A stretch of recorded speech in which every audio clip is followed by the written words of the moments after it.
ನಮಸ್ಕಾರ ಸ್ನೇಹಿತರೆ, RN5 news ಚಾನಲ್ಗೆ ಸ್ವಾಗತ.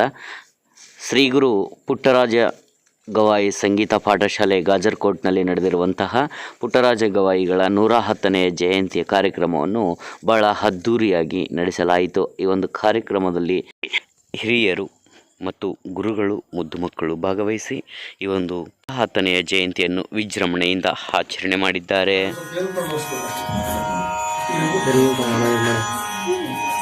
ಒಂದೇ ಕಡೆ ದೊಬ್ಬ ಸಬ್ಮಿಟ್ ಮಾಡಿ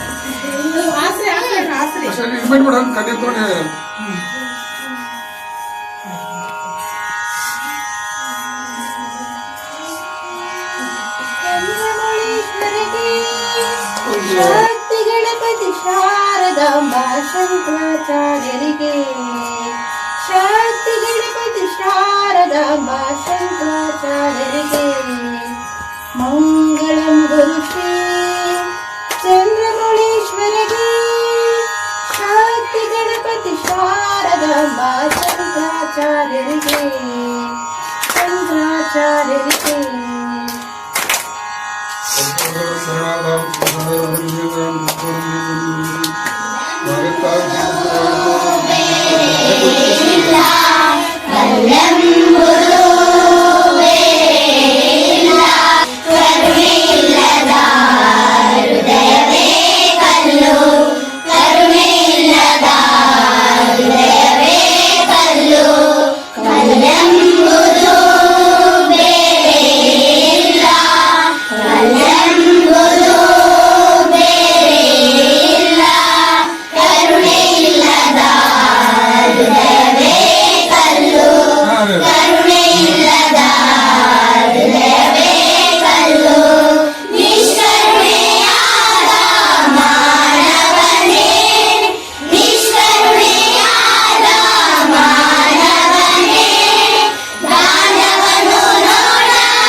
ಒಂದು 10 ವರ್ಷದಿಂದ ಈ ನಮ್ಮ ಮೇಡಮ್ ಅವರು ನೋಡಿಲ್ಲ. 10 ವರ್ಷದಿಂದ ದೊಡ್ಡ ಕಾರ್ಯಕ್ರಮ ನಮ್ಮ ಗಾಜರಕೋಟದಲ್ಲಿ, ಈ ಒಂದು ನಮ್ಮ ತಾಲೂಕದಲ್ಲಿ ಯಾರು ಮಾಡಿಲ್ಲ ಅನ್ನೋ ಒಂದು ಕಾರ್ಯಕ್ರಮ ಮಾಡ್ತಿದ್ರು. ಈ ಒಂದು ಕಾರ್ಯಕ್ರಮ ಅವರ ಒಂದು ಭಾವಚಿತ್ರಕ್ಕೆ ಈ ಒಂದು ಪುಷ್ಪಮಾಲೆಯನ್ನು ಹಾಕಿ ಅವರನ್ನು ನೆನಪಿಸಿಕೊಂಡು ಈ ಒಂದು ಸಣ್ಣ ಚಿಕ್ಕ ಕಾರ್ಯಕ್ರಮವನ್ನು ಈ ಸಂಗೀತ ಪಾಠಶಾಲೆಯಲ್ಲಿ ನಾವು ಬಹಿರಂಗ ಸಭೆಯಾಗಿ ಸಾವಿರಾರು ಮಂದಿ ಕೂಡಿಸಿಕೊಂಡು ಕಾರ್ಯಕ್ರಮ ಮಾಡುತ್ತಿದ್ವಿ. ಬಹಳ ಸಂತೋಷದ ದಿನ. ಯಾಕಂತಂದ್ರೆ ಅವರು ಹಾಕಿಕೊಟ್ಟ ದಾರಿಯಲ್ಲಿ ಅವರಿಗೇನೋ ಒಂದು ಆರಾಮಿದ್ದಿಲ್ಲ ಅಂದ್ರೂ ಅವರಿಗೆ ಗುರು ಪುಟ್ಟರಾಜ ಅವರು 110 ವರ್ಷ ಅವರು ಹುಟ್ಟಹಬ್ಬ ಆಚರಣೆ ಮಾಡ್ತವಲ್ಲ, ಅದೇ ರೀತಿಯಾಗಿ ಅವರ ಮೇಲೆ ಆಶೀರ್ವಾದದಲ್ಲಿ ವಿಶೇಷವಾಗಿ ಶಾಂತವೀರ ಪತ್ರಿ ಅವರಿಗೆ ಆಶೀರ್ವಾದ, ಗುರು ಪುಟ್ಟರಾಜ ಗವಾಯಿಗಳ ಆಶೀರ್ವಾದ ಇರಲಿ ಅಂತ ಹೇಳಿ ಈ ಒಂದು ಸಂಗೀತ ಪಾಠಶಾಲೆಗೆ ಕೂಡ ತೆಗೆದನ. ಬಹಳ ಪುರಾಣ ಹೇಳಬೇಕು, ಪಾಠಶಾಲೆ ತೆಗಿಬೇಕು, ಬಹಳ ಇಂಥ ಉಚ್ಚ ಕಾರ್ಯಕ್ರಮ ಬಹಳ ಅವರಿಗೆ ಬಹಳ ಒಂದು ಇದು ಏನಪ್ಪಂದ್ರೆ ಈ ರೀತಿ ಮಾತಾಡಕ್ಕೆ ಅಂತಂದ್ರೆ ನನಗೆ ಯಾಕೆ ಖುಷಿ ಆಗ್ತದಂತಂದ್ರೆ, ಅವರ ಶಾಂತವೀರಯ್ಯನವ್ರು ಹೆಂಗಾರಂತಂದ್ರೆ ಯಾವಾಗಲೂ ಇಂಥ ಧಾರ್ಮಿಕ ಕಾರ್ಯಕ್ರಮ ಮಾಡಬೇಕೆಂಬ ಬಹಳ ಒಂದು ಹುಚ್ಚು. ಆದ್ರೂ ಅವರು ನಾಳೆ ಸರಿಯಾಗಿ ನಮ್ಮ ಗ್ರಾಮಕ್ಕೆ ಬರ್ತಾರೆ ಮತ್ತು ಸಂಗೀತ ಪಾಠಶಾಲೆ ಆದ ಪ್ರಕಾರವಾಗಿರ್ತದೆ. ಎಲ್ಲ ಮಕ್ಕಳಿಗೂ ತಿಳಿದಿರಲಿ. ನಮ್ಮ ಸಂಗೀತ ಮೇಡಮ್ ಅವರು ಕೂಡ ಪ್ರತಿ ವಾರ 2 ಸಲ ಬರ್ತಾರಂತ. ಆದ್ರೂ ಈ ಕಾರ್ಯಕ್ರಮ ಇದೇ ರೀತಿಯಾಗಿ ಈ ಒಂದು ಸಂಗೀತ ಪಾಠಶಾಲೆ ಪುಟ್ಟರಾಜ ಗವಾಯಿಗಳ ಆಶೀರ್ವಾದ ಎಲ್ಲ ಮಕ್ಕಳ ಮೇಲೆ, ನಮ್ಮ ಗಾಜರಕೋಟೆ ಗ್ರಾಮದ ಮೇಲೆ ಇರ್ಲಂತ ಹೇಳುತ್ತಾ, ನನಗ ಇಲ್ಲೇನು ಬಹಿರಂಗವಾಗಿ ಬಹಳ ಮಾತಾಡ್ಬೇಕಾಗೋದಿಲ್ಲ. ಎಷ್ಟು ಖುಷಿ ಆಗಂತಂದ್ರೆ ಅವರ ಆತ್ಮಕ ಅವ್ರ ಖುಷಿ, ಅವರಿಗೆ ಈ ಒಂದು ಕಾರ್ಯಕ್ರಮ ಇದೇ ದೊಡ್ಡ ಕಾರ್ಯಕ್ರಮ ಅಂತ ತಿಳ್ಕೋಬೇಕು. ಬಹಳ ಸಣ್ಣದು ಮಾಡಬಾರ್ದಂತ ನಾನು ಶಾಂತವೀರ ಪತ್ರಿ ಅವರಿಗೆ ಒಂದು ಅವರಿಗೆ ಇಲ್ಲಿ ತಿಳಿಸಿದಂತಾನೆ ಇವರಿಗೆ ಫೋನ್ ಮೂಲಕ ಕೂಡ ತಿಳಿಸ್ತೀವಿ.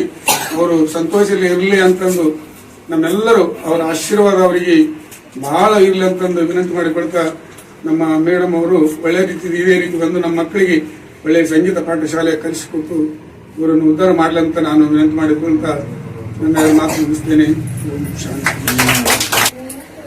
ಪುಟ್ಟರಾಜ ಕವಿ ಗವಾಯಿಗಳವರ 110ನೇ ಜಯಂತಿ ಕಾರ್ಯಕ್ರಮವನ್ನು ನಾವು ಪಾಠಶಾಲೆಯಲ್ಲಿ ಏನು ಮಾಡ್ತಾ ಇದ್ದೀವಿ. ಈ ಚಿಕ್ಕ ಮತ್ತು ಚೊಕ್ಕ ಕಾರ್ಯಕ್ರಮಕ್ಕೆ ಆಗಮಿಸಿ ಜ್ಯೋತಿ ಬೆಳಗುವ ಮೂಲಕ ಕಾರ್ಯಕ್ರಮ ಉದ್ಘಾಟಿಸಿ ಮತ್ತು ನಮ್ಮನ್ನೆಲ್ಲ ಉದ್ದೇಶಿಸಿ ಮಾತನಾಡಿರ್ತಕ್ಕಂಥ ಶಂಭುಲಿಂಗಪ್ಪ ಅರಣಿ ಮಾಮನವರಿಗೆ ಪಾಠಶಾಲೆಯ ವತಿಯಿಂದ, ಶಾಂತಮ್ಮ ವತಿಯಿಂದ ಮತ್ತು ನಮ್ಮ ಪ್ರತಿ ಮಕ್ಕಳ ವತಿಯಿಂದ ಅವರಿಗೆ ಅನಂತ ಧನ್ಯವಾದಗಳನ್ನು ತಿಳಿಸ್ತಾ ಇದ್ದೀನಿ. ಅದೇ ರೀತಿಯಿಂದ ಈಗ ಪುಟ್ಟರಾಜ ಅವರ ಕನಸನ್ನು ಸಂಗೀತ ಹರಡೋದು, ಅದಕ್ಕೆ ನಿಮ್ಮ ಸಂಗೀತ ಸಾಧನೆ ಮುಂದುವರಿಲಿ, ಆ ಕಾರಣಕ್ಕೆ ಹೆಚ್ಚು ಸಮಯ ತಗೊಳ್ಳೋದು ಬೇಡ ಅಂತ ಹೇಳಿದ್ರೆ ಪ್ರತಿಯೊಬ್ಬರಿಗೂ ಕಾರ್ಯಕ್ರಮದಲ್ಲಿ ಪ್ರತ್ಯಕ್ಷವಾಗಿ ಹಾಜರಿದ್ದು ಪರೋಕ್ಷವಾಗಿ ಕೂಡ ನಮ್ಮ ಕಾರ್ಯಕ್ರಮ ಯಶಸ್ಸಿಗೆ ಹಾರೈಸಿರ್ತಕ್ಕಂಥ ಪ್ರತಿಯೊಬ್ಬರಿಗೂ ಧನ್ಯವಾದಗಳನ್ನು ತಿಳಿಸ್ತಾ ಕಾರ್ಯಕ್ರಮಕ್ಕೆ ಇಲ್ಲಿಗೆ ಮಂಗಲ ಹಾಡೋಣ.